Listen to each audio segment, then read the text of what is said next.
On today's installment of Silver Screen News, be gentle because we've got major Star Wars news that broke today. The results from the Golden Globes, a live action How to Train Your Dragon, a Five Nights at Freddy's sequel, and Mr. I Don't Do Dark Movies Jacob Elordi is now Frankenstein's monster. But wait, there's more. From James Gunn, who's announced more production from DCU, and we're also talking Avatar 4, all on Silver Screen News.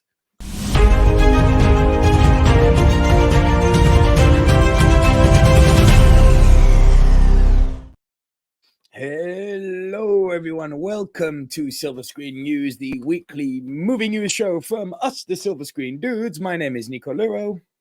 And I'm the one AJ Anthony Jordan.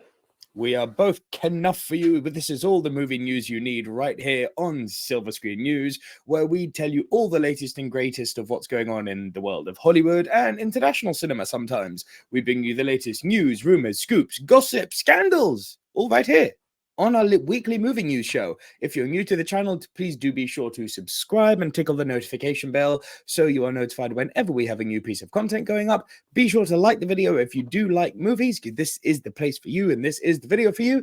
And if you want to jump to a specific news story, there are timestamps down in the description below. But without further ado, AJ, shall we get into our first story? Hit me. So, one of my favorite topics. Should we talk about the Golden Globes? Here we go. Always a favorite of yours. Just want to go on record and saying the Golden Globes are stupid. They are ridiculous, and I've done a whole video about them on the channel, explaining why they are stupid. But the full list of winners at the Golden Globes 2024 has been announced, and we've got our winners, AJ. Does this mean anything? No. Does it give you an indication of which way the Oscars are going? No, and those are the important awards. But for shiggles, let's see. The winners at the 2024 Golden Globes have been announced in a star-studded event. Yes, because that's literally what it's about, who's wearing what, attended by the biggest stars of film and television. On Sunday, 7th of January, the award ceremony, which awarded the best of the big and small screen, was broadcast live from the Beverly Hilton Hotel in Los Angeles. Films in contention for trophies at the 2024 ceremony included Barbie, which led the pack with 9, followed by Oppenheimer, Killers of the Flower Moon, and Poor Things, 7 each. Meanwhile, in the TV category, Succession was the most nominated series with a total of 9, followed by The Bear and Only Murders in the Building, which had 5 apiece. Oppenheimer was the evening's big movie winner, with Succession and The Bear sweeping the TV categories. The ceremony was hosted by comedian Joe Coy, who seemingly left Taylor Swift unimpressed with a joke aimed at the singer and dealt a particularly brutal jibe at Harry and Meghan. Good, I should read these jokes. Meanwhile, comedian Jim Gaffigan left the audience wincing with a controversial quip addressing the unsealed Jeffrey Epstein court records. Ooh, topical. The full list of films and TV show winners at the 2024 Golden Globes are below. AJ, here's the important stuff. Movies, the best motion picture. Because the Golden Globes don't just have a Best Motion Picture, they have the qualified. Best Motion Picture, Drama. Oppenheimer was the winner, which beat Killers of the Flower Moon, Maestro, Past Lives, The Zone of Interest, and Anatomy of a Fall. And AJ, Best Motion Picture, Musical Comedy. We had, the nominees were Air, American Fiction, Barbie, The Holdovers, May, December. Sorry? Air. Oh, are you surprised that Air is a... sorry, AJ. Are you on board with me now? Are you surprised that Air is being nominated as a musical comedy? That's called the Golden Globes. Welcome to the party. I love the fact that triggered you so much. You're getting there. You're getting there. Yeah, Air, American Fiction, Barbie, The Holdovers, May, December, and Poor Things, which was the eventual winner. Now, I'd just like to go on record and say, that's it for Best Picture nominees and winners, because for some reason they have a Best Picture winner drama, Best Picture winner comedy musical. That's it. They've categorized those two things, miscategorized the movies that go into musical and comedy, just put them into one category, even though musicals and comedies are two separate genres of film. But that's it for Best Picture. It's not like Best Picture winner thriller, Best Picture winner action, Best Picture winner horror. No, just drama in one category, and then comedy and musical, which have nothing to do with each other and are two separate genres, although they can be the same thing in another category. That's it. That's how the classifications of this stupid award show go. Whereas if I can just go on a tangent here and say, look at the Oscars, it's just best picture winner. What was the best movie of the year? As voted for by actual people who know, who are filmmakers and people in the industry. That's all. But now what are the other nominees? Best performance by a female actor. But wait, AJ. Best performance by a female actor. Motion picture, drama. You see where this is going. Lily Gladstone for Killers of the Flower Moon was the winner. Kerry Mulligan, Sandra Hüttler, Annette Bening, Greta Lee, and Kaylee Spaney were the other nominees. AJ, best performance by a male actor. The nominees were Bradley Cooper for Maestro, Leonardo DiCaprio for Killers of the Flower Moon, Coleman Domingo for Rustin, Barry Keoghan for Saltburn, and Cillian Murphy, who is the eventual winner for Oppenheimer. Andrew Scott for All of Us Strangers was nominated too. And now, AJ, back to the ladies. Best performance by a female actor, motion picture, musical comedy. Again. And the nominees are Fantasia Barrino for The Color Purple, Jennifer Lawrence for No Hard Feelings, Natalie Portman for May December, Alma Poisty for Fallen Leaves, Margot Robbie for Barbie, and Emma Stone for Poor Things. Best performance by a male actor, motion picture, musical comedy. The nominees are Nicolas Cage for Dream Scenario, Timothée Chalamet for Wonka, one for you, AJ, Matt Damon for Air, Paul Giamatti for The Holdovers, Joaquin Phoenix for Beau is Afraid, and Jeffrey Wright for American Fiction. Wonder how Matt Damon feels being told the Air movie he was in is a comedy and musical. And it goes on. So, yeah, best performance by a female actor in a supporting role. But now here's the way. No categories now.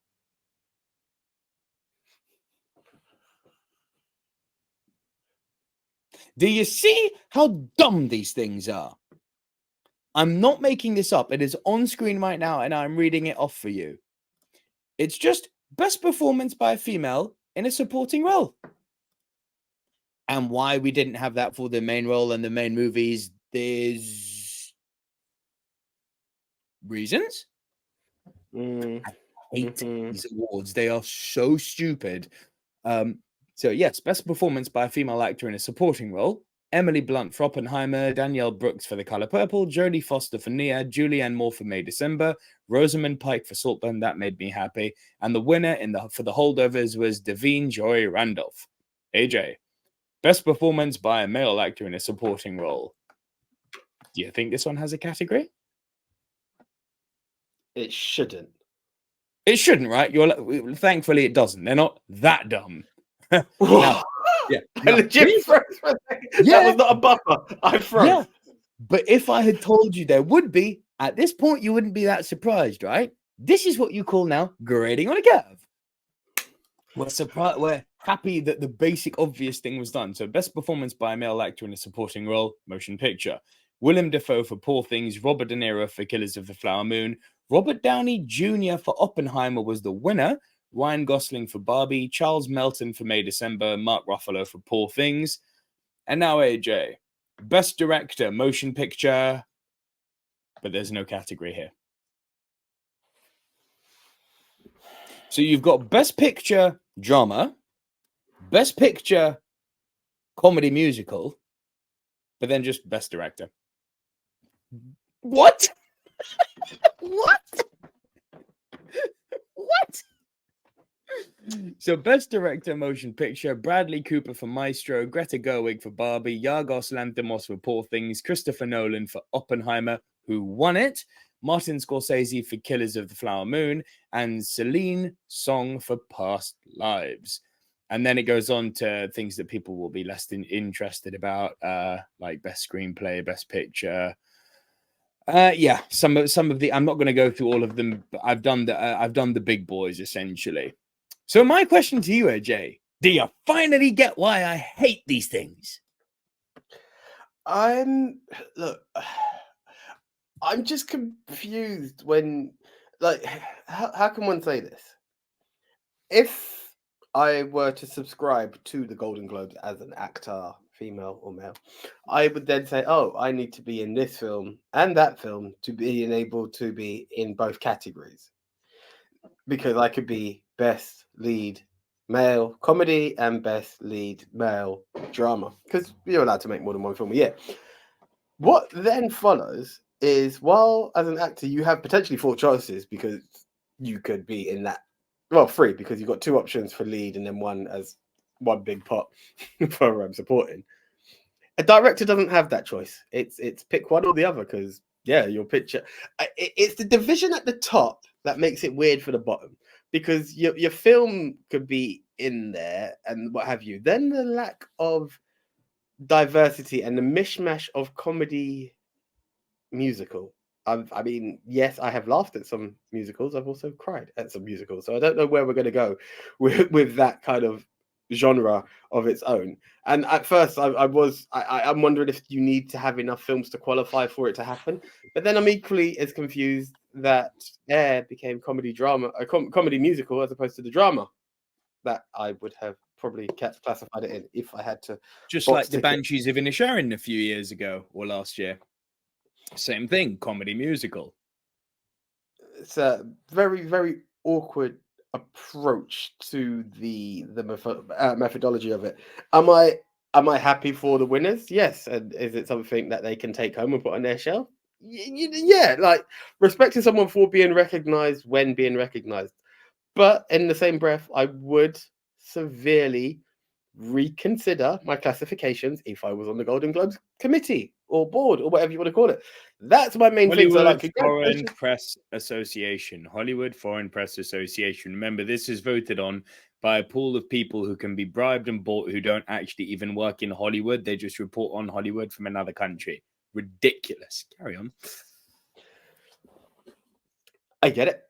But again, recognition is always nice. Like, if I personally say, if they open best podcast next year and we happen to be contenders, I will take the nomination. And if we win, I would celebrate the win. I'm not gonna lie, I'm not gonna be a hypocrite. Like, if it does happen and tomorrow it comes to that.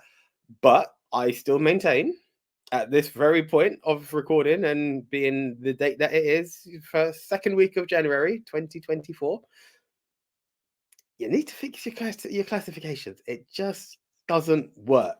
Like, best picture, best lead, best supporting. Just streamline it, because I wouldn't want. Let's just bring it out. Where does a horror fit in? It's not drama and it's not comedy musical. Do you get what I'm saying? Thriller, action, documentary, western, sci-fi, fantasy. Why are the other genres not? Why are they not recognized? Yeah, very, very Up weird. next, the new Star Wars movie, which is going to be a musical. Shut up. Maybe that's why they've done the Joker sequel as a musical, just so they could qualify. I have no idea. I'm genuinely lost right now. That's weird. It's weird. It's weird. It's weird as hell. It's weird as all hell. And like, listen, as I said, there's a whole video on why these things are ridiculous. But I truly hope that running down the way these things are classified highlights just how silly they are. There's no rhyme or reason. There's no logic. There's weird classifications. It's inconsistent. It's painful. And much like AJ, would I be like, hey, if they had a podcast, movie podcast, and Silver Screen Dudes was nominated, which it should be, and if it won, which it should, would I be happy and take it to say I've been up on the Golden Globes? Sure, of course I would, because most people are ignorant. And if you say to someone, hey, I've won a Golden Globe, they think that's a big deal. Would I have any pride in the fact that I'm a massive hypocrite? No, like, not at all. I just appreciate the honesty. Hell yeah. Hell yeah. Yeah, man. No, these things are dead. I want to know what you guys think. Golden Globes, yay or nay? And with that, should we go on to our next story? Done with that Golden Globes nonsense. AJ, I think one of the better animations that's come out in the 21st century that wasn't from the House of Mouse is probably How to Train Your Dragon. I would agree. I would That's agree. DreamWorks actually got a nice little franchise out of that one. Yeah, you know, I don't think it ever hit Shrek heights, but it's certainly quite the Yeah, film. yeah. Um, More films than Shrek. Well, not the entire Shrek franchise, but yeah. But yeah, they're yeah, doing okay. it's a really, really fun franchise, How to Train Your Dragon. The first two in particular are quite brilliant, and it seems we're getting a live action version of it. Here's the full story. So Gerard Butler, who played Stoic, the Viking father in I don't know why I sounded like Thor there. The Viking father in How to Train Your Dragon is reprising his role for the live action version. Still looking to replicate Disney's albeit hit and miss efforts to convert its animated canon into live action CG concoctions, DreamWorks is moving forward with the real people CG creatures take on How to Train Your Dragon. And while many of the leads are understandably being recast with younger actors, one is making the leap from the successful Toon outings, the new film Gerard Butler. The actor who played King Viking Chief Stoic the Vast for the three main movies and one TV movie spin off will be donning hair, makeup, and armor to play the man in live action. He'll likely be back despairing. He'll likely be back despairing of his son Hiccup to be played by in the new movie by the Black Phone's Mason Thames. Underperformance as a Viking, but one more impressed when the lad forms a bond with a dragon named Toothless. Somewhere, Geek Queen Helen O'Hara just let out an involuntary squeak. Helen O'Hara from the Empire Film Podcast, big fan. Nico Parker, no stranger to animation, no stranger to animated to live action conversion jobs after Dumbo, bad movie, is playing Astrid. Hiccup's fellow warrior and love interest, Dean DeBlois, meanwhile, who has overseen the successful cartoon trilogy, is back to write, direct, and produce. That's cool. The film should be in cinemas on 13 June next year. Love the fact that they've got the same person who actually made the animated movies doing the live action. AJ, your thoughts on all this? So I was actually just checking Mason Thames. I think he was young Hiccup as well. So I like the fact that you're honouring those that were there. I always said young Jonathan Taylor, can't remember his full name, should have been Jonathan adult Taylor Simba. Thomas? Yeah, he should have been adult Simba in the remake. That would have been that would have been nice. But that look, it's an interesting spin. I just wanted to see the look. He looks like he could be a good Hiccup as well. Gerard Butler is one of those actors that I'm very happy to see sometimes, and a bit suspicious at other times, dubious at times, should I say. It's a bit hit and miss there. How to Train Your Dragon, a live action film, is an interesting one because it's amazing how your brain tunes into something in a certain way. As an animation, I love the story that it is. I would want it to get a bit darker as a live action, which sadly I don't know if it then appeals to the same market. It could work the same way, but I'm looking for a slightly tamed down Game of Thrones is what I'm kind of picturing in my head at the moment. Wow. Obviously way tamed down, but my main thing is, and I know the CG, we're in a good place with CG right now. You need to get your dragons right, because if you don't, it's just an absolute mess. It's very nice having your actors come back and getting the budget for those that are all there, and who knows who else might pop up. But if the animation on the dragon, a live action dragon, is not done right, it's gone to pot. Look at the noise people made over how Sonic was meant to look. Like it can go wrong. It can go wrong. So that's my main thing. Just get the graphics right. And yeah, I'm down. Could you elaborate on what you mean by graphics right before I jump in? Because at the moment I'm completely opposed to you. But what do you mean? I want to, before I jump in and say wrong, let me hear what you mean. Okay, we know what the dragons look like in the animation, but I just need it again. Just take the Sonic idea. We all know what Sonic looks like. We saw what the first version of Sonic looked like, and it was just like the whole world was on cancel. This film's gonna suck. We don't want him to look like that. So much so that in Alvin and the Chipmunks, not Alvin and the Chipmunks, Rescue Rangers Reunited or whatever it was, ugly Sonic makes an appearance because that's how it's done. I don't need it to look like a real dragon because Toothless doesn't look like your traditional dragons, whether it be Lord of the Rings or what have you. It just needs to be, even though it's a different style, still be in a realistic element. Even let's take your Pikachu, for instance. Pikachu looks like Pikachu, but like an actual creature. Just cool. make it look realistic. Then we agree. Then we agree. Let me jump in. That's what I'm looking at. I don't need it to. No, I'm not looking for Smug. I'm looking for Toothless, but cool. Okay, I thought you meant I want like get a House of the Dragon, it's real not looking that's dragon. not the way they were designed. That's not the way they're designed. No. Cool, very cool. So as long as the dragons keep that cartoonish element that they had, because some of them had the two heads, some of them were kind of rotund. Keep all of that. It's very charming. As for making it darker, I actually think you're doing a bit of disservice to How to Train Your Dragon, because that first movie in particular, I don't know if I would say dark, but it went very adult at the end with, you know, the disability that he incurs. You know, it did actually, it took some risks that I don't think Disney would have done. You know, Disney's Disney definitely not. Disney's depth of darkness is villain falls to his death. That's literally Disney death, right? Nothing bad ever happens to the main characters in a Disney movie that they don't recover from. But no, DreamWorks went down the route of, well, no.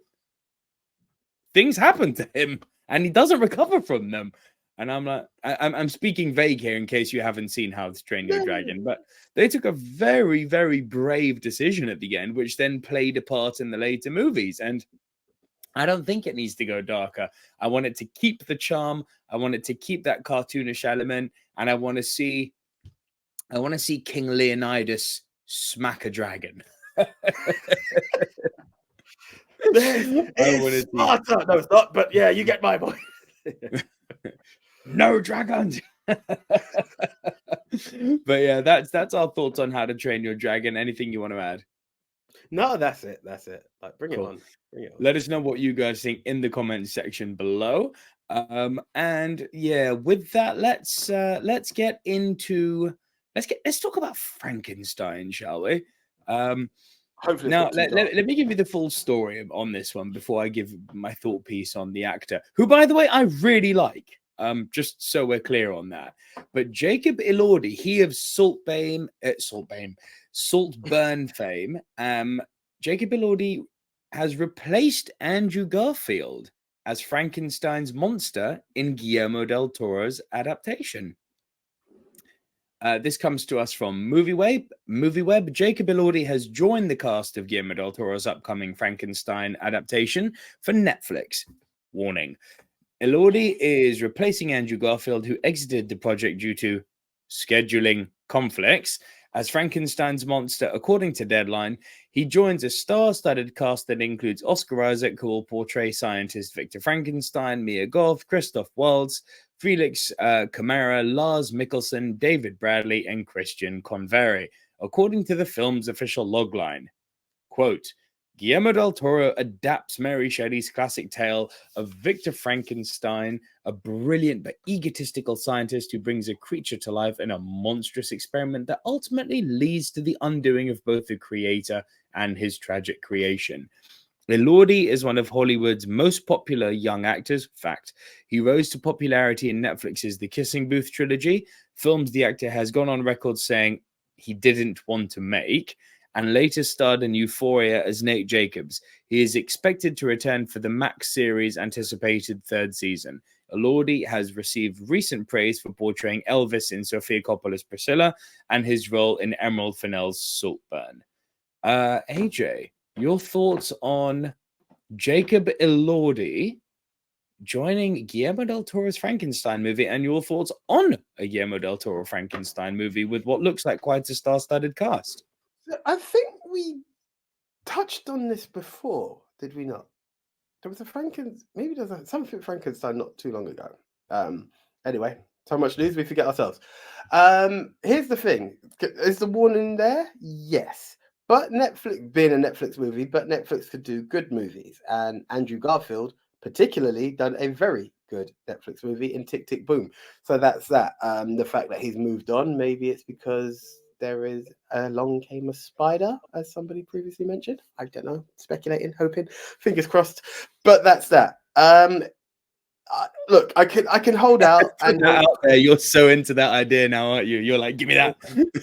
listen, as we said before, Andrew deserves another shot at being Spider-Man, and if this starts and then he gets his Amazing Spider-Man 3 as a result of it, I'm all for it.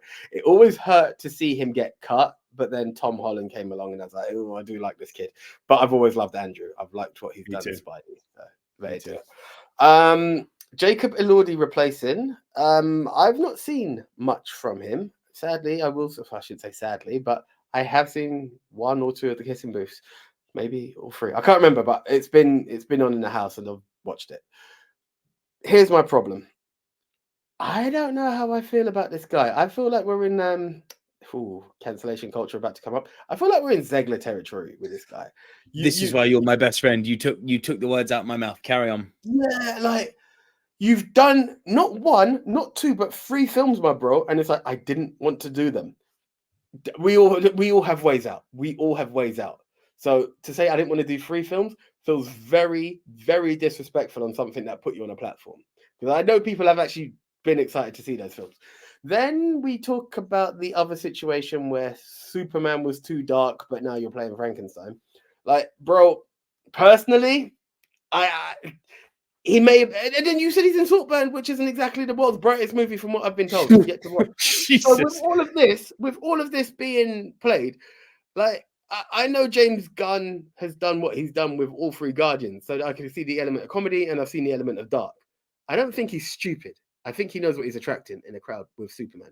So to me, he's just sour grapes, man, all over the place. I don't think this kid knows what gratitude is, if I'm honest. He may be a good actor, but there could be a short shelf life. Pay attention to some of the others out there, bro. Humble yourself and appreciate the blessings that's come your way. My personal opinion. Damn, man, you've really done a number on me there because you stole my line, for lack of a better word. But to build on what you've said, you know, Saltburn, dark as hell. Frankenstein's not exactly a jolly story, and he's also scheduled to be in that serial killer movie next year with Zachary Quinto called He Went That Way, where he plays the serial killer. And the trailer for that is pretty somber. And if it might be a musical comedy. It might be a musical comedy with the Golden Globes. But look, trailers aren't the be-all to end all, so I don't want to give full judgment on this, but and I say this, a preamble, I say this as someone who really likes Jacob Elordi based on his talent, because he was incredible in Saltburn. Like, it was one of those, he was the Paul Dano to Barry Keoghan's Daniel Day-Lewis in There Will Be Blood. Literally, if Barry Keoghan hadn't just turned in a force of nature performance, everyone would be talking about Elordi. He was excellent in Saltburn. But here's the thing. My man, you brought up Rachel Zegler, just like Zegler needs to STFU, because, dude, Superman's too dark, and here you are doing 3 really dark films. And hating on 3 films that put you on the platform, like, come on. Kissing Booth, which made you a household name, and now it's like, oh, I didn't want to make those. Sorry, he's an Aussie. Oh, I didn't really want to make those. But it's like, dude, you're liked. Be careful, though. Like, seriously, be careful. Now, as the idea of a Frankenstein movie directed by Guillermo del Toro with an all-star cast, I was excited until he told me it was made by Netflix. Like, I've seen Netflix assemble some stellar casts. Doesn't mean squat. I haven't seen the Guillermo del Toro Pinocchio. I've been told it's fantastic. I will get around to it at some point.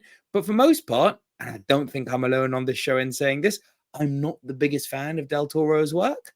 No, I don't rush to him. I think he's incredibly overrated. And let us not forget, if you're going to scream, he won an Oscar for the Fish Flub movie. I was going to bring that up. He made the Fish Flub movie. Just, he if you like him, fine. He's not my guy. He's not my guy. But yeah, that's our thoughts on this not dark Frankenstein movie starring Jacob Elordi. Let us know what your thoughts are. Are you excited for Frankenstein? What are your thoughts on Jacob Elordi and some of his recent comments? Let us know. And up next, guys, a movie which AJ will be able to speak about better than I can, as I believe you saw it, AJ, and I haven't. But Five Nights at Freddy's, the sequel. It's a thing. It's apparently going to be a thing. And am I surprised by this? No, because having not even seen the movie, I know that it was made on a budget of not very beaucoup. And so when you make a movie on a budget of not very beaucoup, which Blumhouse are very, very famous for doing and making a profit off of it, of course you're going to make another one because profit is profit. But here's the full story. Five Nights at Freddy's 2 is happening, according to star Josh Hutcherson. Josh Hutcherson has confirmed that Five Nights at Freddy's 2 is in the works, saying that the film is in the early stages of development. Hutcherson starred as Mike Schmidt in director Emma Tammy's breakout hit Five Nights at Freddy's. And it is a hit, you can't deny it, which quickly became Blumhouse's highest-grossing film of all time upon its release in 2023, earning $295 million at the box office against a budget of, wait for it, 20 million. Now, in an interview with Variety, Hutcherson mentioned that Five Nights at Freddy's 2 is still in the early stages of script development, but they would like to get going sooner rather than later based on the success of the first film. Absolutely strike while the iron is hot. I know they're in the process right now of nailing down the story and they want to get going as soon as possible. Obviously, the fans are amazing and diehard. For me to be part of it was so cool and phenomenal. In the same, Jacob Elordi, take note. In the same interview, Hutcherson also spoke about how no one expected Five Nights at Freddy's to connect with audiences the way it did and become a box office sensation. He also mentioned that he is eager to get to work on the sequel and to possibly reunite with Emma Tammy, who is yet to be confirmed as director for the second film. We hoped it would connect with audiences, but I don't think that anybody, even on our side of things, expected it to really connect the way it did. I'm dying to get back on set. Emma Timmy, our director, was fantastic, and it was such a fun world to play in. I'm excited to see what they are doing next. AJ, tell me, Five Nights at Freddy's 2, yay or nay? This is a tough one. This is a tough one because I don't know where the story will go. Now, my biggest thing is I've never played the game, so I don't know if the story and its end result is equivalent. I just can't picture how it goes because I feel like it had an ending that would be in place, so I don't know how to expand on it. I was on the PlayStation Store today, and I did see Five Nights at Freddy's 2, the game is out. So that kind of potentially helps for it to expand on the story. If I'm honest, I would probably do a prequel because the result that came out from Five Nights at Freddy's, and I'm speaking very open air, so I don't give a spoil, but the results of Five Nights at Freddy's and why it is an abandoned restaurant, which was popular with kids in the 80s, came about and why it is abandoned. Now that the result is there, it wouldn't be bad to show the incidents that led to it. I don't know if the trailer shows it. I think you've got 5 kids who vanished based off of from the Trailer doesn't show that. Trailer definitely doesn't show that. Okay, but that's partially, but you realize that fame is there. It's a popular with kids. Kids have vanished, kind of thing. That's kind of the situation. So that's why it kind of lost fame. So just show us a build up of that. I would go back as opposed to going forward, but I'm not familiar with Freddy's the game, and I don't know what the second one's about because I had no interest in the first game. So it's kind of interesting. Like, would I be open to seeing a prequel? Yeah. I just can't picture what the sequel would be, honestly speaking, on my end. I mean, more thrills, more spills, more scares, I guess. Look, the games are, I wouldn't say they're scary, but they're creepy as anything. Like I've seen them, but I've not played they it. are proper creepy. And to get the platinum on them is monumentally hard. Very, very, very hard. I haven't done it yet. But look, have you completed story mode? No. Okay. I have not. I'm stuck because I'm playing. You have to play it on hard, and I don't like doing 2 or 3 replays of a game. If I see in the platinum walkthrough that you have to complete this game on hard, I just start hard. I'm like, fine, let's go. Fair enough. Let's do it. And it's really hard. I've got I've God of War Ragnarok is calling. But look, I'm so happy that we're in a world where we're not only talking about a sequel to something that's quite cultish and yeah, cultish, but we're talking about a sequel to something that's video game quite cultish. Well, we're entering it. We are entering that golden age of video game movies. It's happening right before our eyes.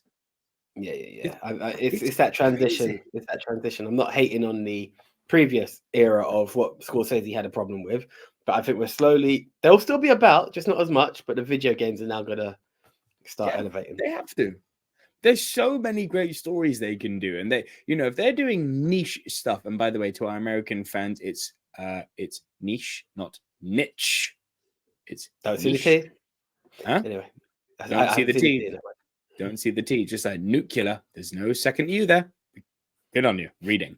Don't be surprised if we get really, really obscure, well-written games further down the line. I'll call it now. Things like Enslaved, Odyssey to the West, which I believe was actually written by Alex Garland. There's some mega talent in the video game industry story-wise, and it needs to be brought to the silver screen. I'm all here for it. Can't wait. Next story, Adre. Yeah, okay. We've got 3 more. Let's go with let's go with 2 stories you'll be happy with. What would you like? Would you like Superman or would you like Avatar 4? Do you know what? Because we were talking about the transition from comics to video games. Let's go with comics. Let's keep it in that same realm of discussion. Cool. So let's talk Superman then, because we reported on this last week. James Gunn was giving us a Superman Legacy update. Now we've got a DCU update from the man. James Gunn confirmed that Superman Legacy will not be the DCU's only project in production in 2024. James Gunn has revealed that other DC Universe projects will follow Superman Legacy's lead and start filming this year. Gunn's Superman Legacy has a set filming start date of March. Despite the DCU's first film being the only one confirmed to start shooting this year, it will not be the only one to do so, as Gunn has shared an exciting update about the DCU's upcoming movies and series. On Threads, Gunn confirmed that Superman Legacy will not be the only DCU project to enter production in 2024. Free Frogger says, will Legacy be the only DCU project to enter production this year? And James Gunn replied, nope. While Gunn revealed that Superman Legacy will not be the only DCU project to start filming in 2024, the DCU creative chief did not disclose what other movies or other series could follow the Superman reboot. However, some DCU projects appear as the frontrunners to begin filming in 2024. And what would these projects be? I hear you ask. We could have things like Supergirl, Woman of Tomorrow. That's very, very high up on a lot of people's list. Here's the full story on that part. Superman Legacy, blah, blah, blah, blah, blah, blah, blah, blah. The DCU's Kara Zor-El, aka Supergirl, is rumored to cameo in Superman Legacy before appearing in her own films. The source of the rumor, which was behind the reveal that Anna Nogueira was writing Supergirl Woman of Tomorrow before DC's official announcement, has said that the Supergirl movie will begin filming in the second half of 2024. If that pans out, the Supergirl movie could be one of the DCU projects Gunn was talking about. Supergirl Woman of Tomorrow is not the only project that could begin filming in 2024. According to Variety, Viola Davis's Amanda Waller series on Max Waller will arrive in 2024. For that to be possible, the show would have to start production around Superman Legacy and have a few special effects to make what would have to be tight deadlines.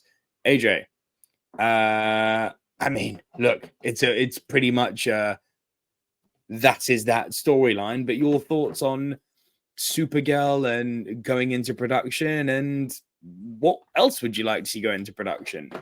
I'm actually happy that Lobo isn't on the production list because let's be honest, people still know him as Aquaman. Yes, Jason, I'm spoiling I'm spoiling the way.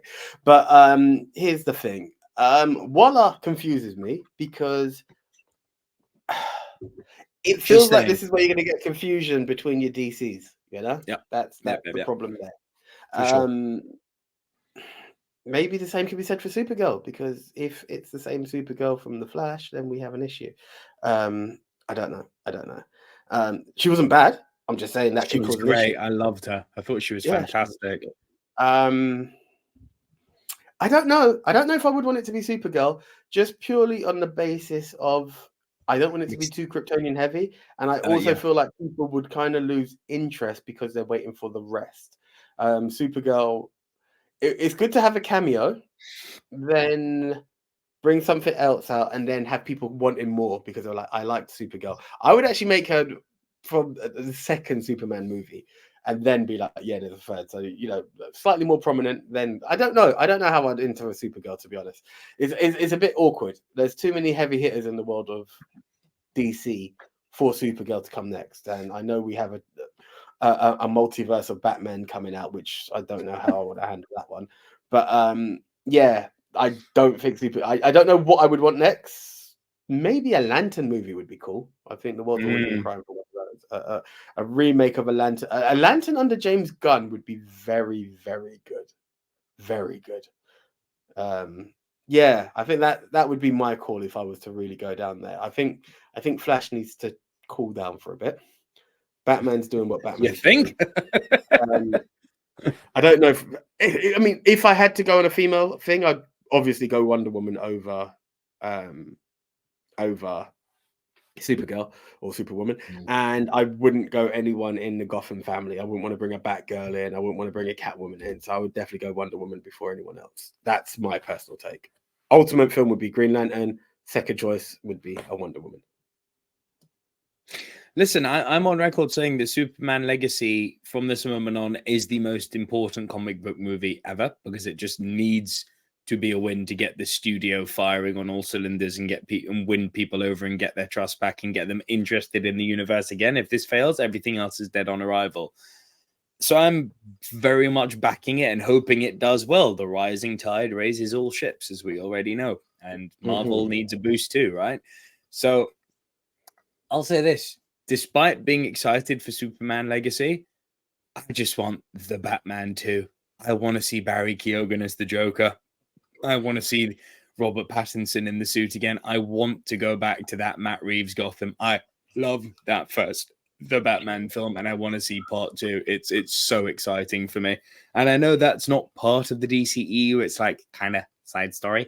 But that's the one I've got my radar on, and that doesn't come out until 2025. DCSU, right? The DC DC side universe. DC side universe. DCMV, DC multiverse. Yeah, exactly. Kill me. Yeah, they need to figure that one out because, you mentioned it with Waller being the confusion, the rumor that they're keeping Gal Gadot to stay on, the fact that they're going to bring back Jason Momoa to play Lobo. Yes, it's happening. Come on. Amongst all of this, I don't want to fire shots to David Corenswet, but it just makes me think, why couldn't you keep Henry? Just... That's the one, and this is the thing. As much as I talk about confusion, my heart is always going to be Henry Cavill is my Superman. Like that's just the way it is, and it's not Brit pride. I just think he done a very, very good job as Superman. He didn't fail for me. Like every angle of what I've seen him do, he done it well. So it would have been nice. It would have been nice, but we don't get nice things, but hopefully we do. We'll see what pans out in the DCEU. I'm apprehensive but excited for it. Whole new group of people running it now. I mean, grading on a curve again, but it can't get worse. After Aquaman and the Lost Kingdom, there is no way it can get worse than that. It's just not possible. Oh my God, that film. All right, AJ, let's move on to our next story, which brings us to a franchise that you've come to love. AJ, let's talk about Avatar, but it's not Avatar 2, which has come out. It's not Avatar 3, which is coming out soon. It's Avatar 4. Okay. Avatar 4 gets a major filming update from Sam Worthington, who I'd just like to go on record and say is the luckiest man in the world. The fact that this guy, he's not a good actor. I'm sorry. Sam Worthington, like, struck out. We'll talk about being right place, right time. Like, all the other things he's been in when he's not been hidden behind CGI and prosthetics and motion capture balls, like, he's been awful. Terminator Salvation, he was awful. Clash of the Titans and Rise of the Titans, he was awful. Like, this guy was such a flavor of the month, but James Cameron's a loyal man. He's like, well, I used him for my first run. I'm going to use him for the other runs. Talk about the guy, yeah, and he's in the biggest franchise of all time now, and it is. Both movies grossed over 2 billion. Come at me. It's insane. Yeah. How? But anyway, Avatar 4 receives a major filming update, and here is the update. Avatar 4 has been given a filming update by franchise star Sam Worthington, who has revealed when the upcoming James Cameron movie will begin production once more. The movie is one of 4 planned sequels to 2009's Avatar, with the second film, Avatar: The Way of Water, having been released in 2022, and it was amazing. While the next sequel has already wrapped filming, the 4th and 5th installments are expected to go into production soon. This was confirmed when people spoke to Worthington, who revealed Avatar 4 will begin filming in February. The actor explained it will be even larger a movie than can be imagined right now, indicating major plans for the franchise when it arrives. Check out what Worthington had to say below. And AJ, it's a whooping one line. We go back to work on it in a month, and it's big. It's bigger than you can imagine. Thanks, Sam. Cheers, bro. I'm going to take this one. So he's a terrible actor and an even worse interviewee. Oh, yeah, man. It's really big. Like the scale, it's I want to say massive, but it's a 2-syllable word. So I'll just be like, yeah, it's big. I'm just grateful he didn't say wowza. Bro, like this guy. I don't want to hate on celebs and stuff. I like this. I adore this franchise. But this guy. Talk to me about Avatar 4, AJ. You excited about how big it's going to be? Look, as a man who's converted when it comes to Avatar, and like my thing is Cineworld, as long as you guys are around, I will keep watching Avatar because they're only 4D experiences for me. They're not just your average film. They're an experience, and that's what I love about them. And what Cameron's doing is, what he showed is Pandora is bigger than we first thought, and that there are different tribes who live by different ways. And with that, I would like to see, we've seen the water. I'd like to see the other elements and how he plays with them, and that interests me. I suppose we had Earth for the better part of it in Avatar 1, water, and 2. But let's see what comes next. Look, it's interesting to hear about 4, and it's good to know the developments. But let me appreciate 3 before starting to over promote 4. It's big. Okay, cool, but like blowing my socks off for number 3 first, bro. Do you know what I mean? I don't want to be like, well, this is good, but I really can't wait to see what's in number 4. Just yeah, like I'm excited to be back at work. I know it's minimal lines once again, but like just be like, guys, like, yeah, we're busy on that. But I'm telling you guys, if you enjoyed number 2, enjoy number 3, and let the ball keep rolling. It's a hard position to talk about. I get it. I would probably just highlight the fact that the strikes are over and be like, I'm very happy that we're all back at work and it's going to be, there's big stuff. But yeah, the franchise keep moving. It's a very difficult position. I get it. And I agree with you. He's not the best. But like, yeah, I saw Clash. What the first Clash? I didn't see the second Clash of the Titans movie. I could. I don't want to say tolerate him, but it was watchable, But It wasn't the original. Yeah, I'll give you that as well. But yeah, like you haven't excited me, and I don't want you to overexcite me, so I'm not looking forward to the 3rd film, bro. That's just my take on that one. Like, am I bumped before? Hell yeah. But let's marinate. Let's slowly get the juices flowing. Avatar pretty. Avatar big. Water wet. Thanks, Sam. I know they're big in every sense of the word. New technology is created to make these movies. It's made by a director who's literally made a name for himself of doing big stuff. Like, this tells me nothing other than the fact that they're filming in February, which is good. Beyond that, man, I don't care. Just keep bringing me Avatar movies because they're such a barrel of fun. They are such a barrel of fun, these films. Quintessential cinema. But do I have anything to say on Sam Worthington's big words? No. In fact, I find his big words rather small in both length and depth. But aside from that, I'm very excited for this movie. And AJ, our last story.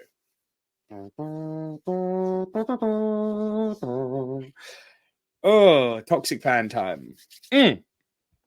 Right. So we need to talk Star Wars because for the last few weeks, the Star Wars news has been gathering steam. You know, we've been talking about how James Mangold's got his new movie coming. Rey, you know, Daisy Ridley is really happy about the Rey character being given a second lease of life and can't wait for the movie to get started. All PR stuff. We got something concrete here about what the next Star Wars movie is.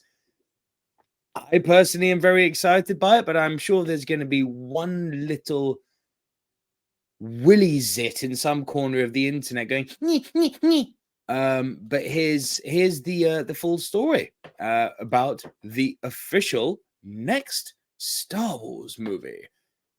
May not mean much to you because I don't think you've watched The Mandalorian. Shame on you. It's very good. But here's the full story. Star Wars announces new movie titled The Mandalorian and Grogu from director Jon Favreau. Baby Yoda is headed to the big screen. Jon Favreau is directing a new Star Wars movie titled The Mandalorian and Grogu. It will go into production later this year. Favreau created the Disney Plus series The Mandalorian, which follows a helmet-wearing bounty hunter played by Pedro Pascal, who starts the show on the run to protect a young, adorable alien named Grogu, better known by fans as Baby Yoda. It is unclear where the upcoming film will fit into the timeline of the live-action series, which has aired 3 seasons and is currently in development on the 4th. I have loved telling stories set in the rich world that George Lucas created, Favreau said in a statement. Was it big? The prospect of bringing The Mandalorian and his apprentice Grogu to the big screen is extremely exciting. The Mandalorian and Grogu is the first Star Wars movie in the works, with momentum anyway, since 2019 Star Wars The Rise of Skywalker, which grossed $1 billion globally and served as the grand conclusion to the original 9-chapter saga. New installments in the space opera series from director Patty Jenkins and Marvel producer Kevin Feige were announced but never came to fruition. In the time since, Star Wars has launched 2 more live-action TV shows in the Mandoverse, The Book of Boba Fett and Ahsoka, plus the upcoming Skeleton Crew. Favreau will produce The Mandalorian and Grogu with Lucasfilm president Kathleen Kennedy and Ahsoka creator Dave Filoni. As he offers guidance on the upcoming film, Filoni will also work on the 2nd season of Ahsoka starring Rosario Dawson. Jon Favreau and Dave Filoni have ushered into Star Wars 2 new and beloved characters, and this new story is a perfect fit for the big screen, Kennedy said. The Mandalorian and Grogu will lead Lucasfilm's upcoming feature-length development slate, including separate Star Wars films directed by Shamin Obaid-Chinoy, James Mangold, and Filoni himself. Though Disney's release calendar is constantly changing, an untitled Star Wars movie is scheduled for May 22nd, 2026. So we're not that far away. A separate movie set in a galaxy far, far away is set for December 18th, 2026, while a 3rd Star Wars adventure is opening on December 17th, 2027. Disney hasn't clarified the specifics of any of those movies. AJ, it seems we're 2 years out from the official next Star Wars movie, and it's crazy to think it's already been 5 years since The Rise of Skywalker. But your thoughts on... Yeah, that's mad, actually. 5 years since the rise of Skywalker. That's actually insane. But your thoughts on a Jon Favreau directed Star Wars movie? Where has the time gone? Right.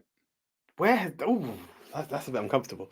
Listen, Favreau is a director I have a lot of time and respect for. That's just standard procedure.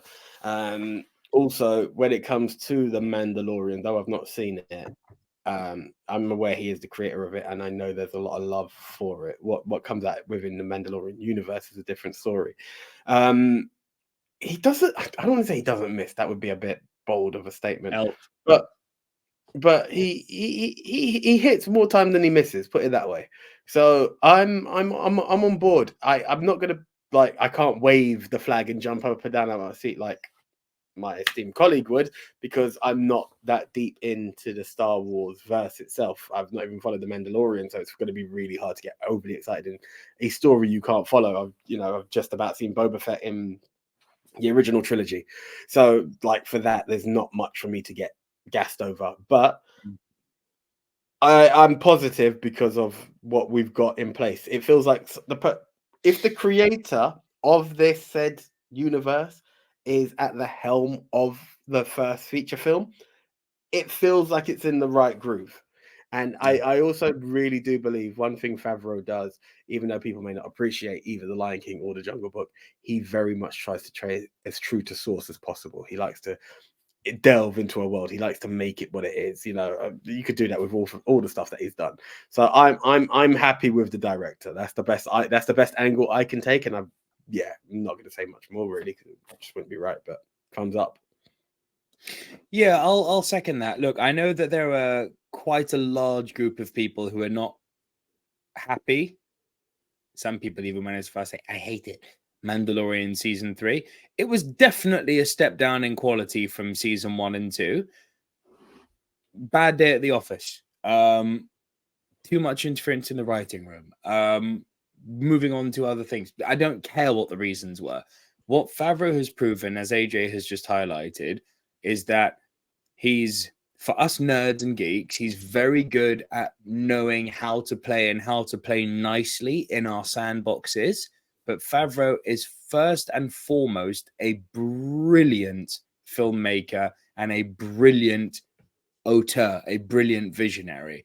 So he's very much someone who treads that balance perfectly, because he knows how to pay respect to the things that matter to people, but he knows that to make those things have credence and importance, you have to bring them to life. And in order to do that, you first and foremost have to be a good auteur, which he is a brilliant one. I think he's such a perfect candidate for a Star Wars movie. I can't tell you. I just look at what he did with the first Iron Man movie. He really knows what he's doing. And people will say the second Iron Man movie wasn't as good. Yeah, but it wasn't terrible. It just wasn't as good. I'm very, very excited for this. I don't know how you can't be. I'm sure there'll be some toxic little what's it down in the comment section who'll be upset about this. But I think this is great news. And the fact that we're 2 years away from the next Star Wars movie, I'm actually very curious to see how the fandom is going to react as we get closer and closer to the next Star Wars movie, because for all of the bravado about how the sequel trilogy is terrible, let's just remember that the reason that The Force Awakens remains the highest grossing movie ever for a domestic opening weekend at the US box office, which I don't think will ever be beaten, 250 million in a weekend. It's like, what? It's unfathomable numbers. The reason that film was so successful was because people were hurt by the prequels. That's the irony in all this, is that for all of the posturing about, oh, the prequels were so much better. Yeah, but the reason everyone rushed to The Force Awakens is because of the prequels were not so much better. It's because they sucked. And people were hurt and people were dying for good Star Wars. And they got it with The Force Awakens.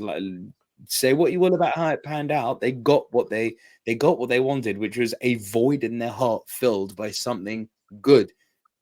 Hell, man, even the Big Bang Theory made a joke about it when Leonard and Howard and all of them saw The Force Awakens for the first time. That scene afterwards when they're sitting there with Will Wheaton, even Star Trek boy goes, "That was actually damn good," and all the nerds in Big Bang are like, "Oh." It's like that sigh of relief that they breathed out. That was every Star Wars fan in the world going, "Oh, Jesus Christ, thank you, God." Then people started to get on social media and be cynical. Oh, it's a ripoff of this. It's inspired by that. It's a copy of this. Yada, yada, yada, yada. Most of which was true, but that didn't make the movie any less better. It was just a really fun, good time at the movie.